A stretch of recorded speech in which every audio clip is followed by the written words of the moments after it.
Everyone, it's certainly been a bit of a while since I last saw you all. It's been probably about over a month. So one of the reasons for that is that I have actually been to New York. It was only for a week, so obviously not the entire reason why I've been away for so long.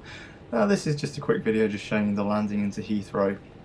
I'll just have a quick announcement for you and just talk a bit through it because there's nothing really to listen to except for this annoying guy that was behind me that was trying to chat up an American and doing a terrible job at it. So bad in fact that I was cringing with how bad his chat up skills were. So yeah, basically this was aboard the 747-400. It was a really interesting aircraft to be on. It's probably my favourite. If you don't know this about me, I've always wanted to be an airline pilot ever since I was, well, ever since I can remember. And I've always wanted to be on this aircraft, so I was really lucky as well to be just over the wing because you can get to see all the moving parts, see the flaps going down, you know, speed brakes will come out later and the reverse thrust and whatever. And obviously it's all, you can see all that right with over the wing seat. So it was sort of an interesting holiday.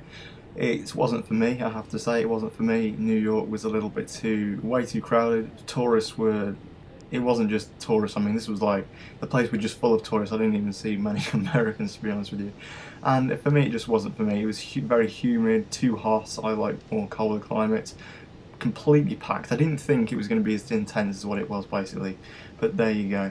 It wasn't for me, but hey, I've been there anyway. So as you can see, we're coming straight into the landing now. It was a very smooth landing, I have to say, and just about to touch down now. As you can see, I love this. Very smooth. There is a bit of wobble on the camera, but that's normal. There you go. Speed brakes have been deployed. Reverse thrusts go on, and then we'll come to a slow halt. There wasn't much turbulence on this flight either. It was quite a smooth one, which is unfortunate because I'm one of the weird ones that like turbulence. It's like being in a roller coaster, which is I like that sort of feeling. There we go, slowing down. This is London Heathrow aboard the 747-400. You can see very busy airport, but everyone knows that. Came from JFK. JFK is an interesting airport because it's so wide that there aren't as many sort of, you don't see as many aircrafts around because the space is so large that you just don't get a concept for that. But Heathrow is a lot more crammed, as you can see. And there we go, we've sort of gone down to the speed of the taxiing speed now and just taxi to the gate. I do keep this video going until we taxi to the gate, so I'll probably just ramble on a bit more about the holiday or whatever until.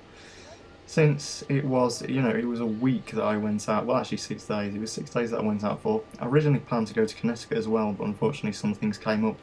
Did you know that unless you're 21, you're not allowed to check into a hotel in most places in America? I mean, how ridiculous is that? You can buy a gun, but you can't check into a hotel in some states. You can buy a gun in some states rather than can't check into a hotel in most. I mean, obviously in the UK, if you're here, you know that if you're 18, you're pretty much allowed to do anything. You're allowed to drink, you're allowed to do anything. So not being able to check into a hotel is a bizarre concept. So I actually booked it all and then realised I couldn't even check in, so I had to do a load of cancellations and what have you. Bit of a nightmare, but hey, there you go. That's just pretty much my life in total. To be honest with you, like as Kate was saying, it wasn't for me, the whole New York experience. But obviously, like I said, it wasn't planned that I was going to spend that much time there anyway. However, I have to say it was one of those places that everyone says you should go and see, and you know, I went and saw it, so now I can say that I've been. But I think next time, definitely for me, I'm more of a country boy at heart, and I like open scenery. And what I'm definitely going to be doing is probably going to Toronto in November when it's nice and cold, because I prefer the cold weather. I always have done, and there'll be loads of snow out, and I'm going to the sort of the St Catherine's area as well. So there's lots of nice scenery. Obviously you can see the falls down there as well, and it's just a nice open area around there, and I can spend my birthday. November is my birthday month, and I can spend my birthday around there, which would be great.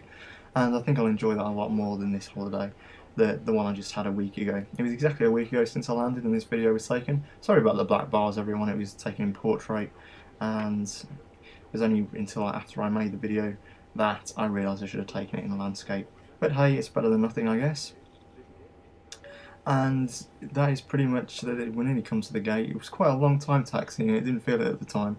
And another thing was that if I would have put it in landscape, it made it a bit more obvious what I was doing, and everyone would be staring at me from the entire plane. Just want to say, BA is probably, this was on board British Airways, and BA have got to be one of the most smartest cabin crew you've ever seen. Definitely one of the most polite. I thought I thought they were by far the best I've ever been on. Cabin crew were the best that I've ever experienced. Very, very friendly indeed. They were nice enough to actually, at the end of the flight, they were nice enough to let me go into first class, just to experience, exactly how first class sort of have the flight. Went in the chair with a little, where you can go full sort of into the lounge position, see all the TVs that they use, and just experience what first class is like. That's how they were nice enough to do that for me, even though they could have equally just said no and gone home.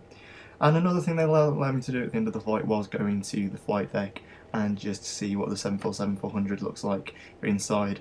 I know most people that do that are normally about 10 years old, but since I haven't been on a flight since I was about 10 years old, I wanted to sort of live, do something that I've always wanted to do since I was a child, so I managed to do that. I will actually put on the end of this video just me see. I did a quick video, just a quick video shot of sort of all the controls, well, some of the controls. I mean, there's so many aboard the 747. I couldn't really, if I did it all, it would have taken me about 3 minutes, and I think the captain captain and co-pilot wanted to get off after a while. So I will just put that video in on the end. And here we go. We're taxied to the gate. We're at the gate now, and that brings me to the end of this video. So everyone, thank you all very much for watching, and just bring on now the next bit. So here we go. Here is the 747-400. And it was, it was a very interesting thing to see. It was something that I've always wanted to see. So everyone, that's it. Thank you all very much for watching. Until the next one, see you later. Bye bye.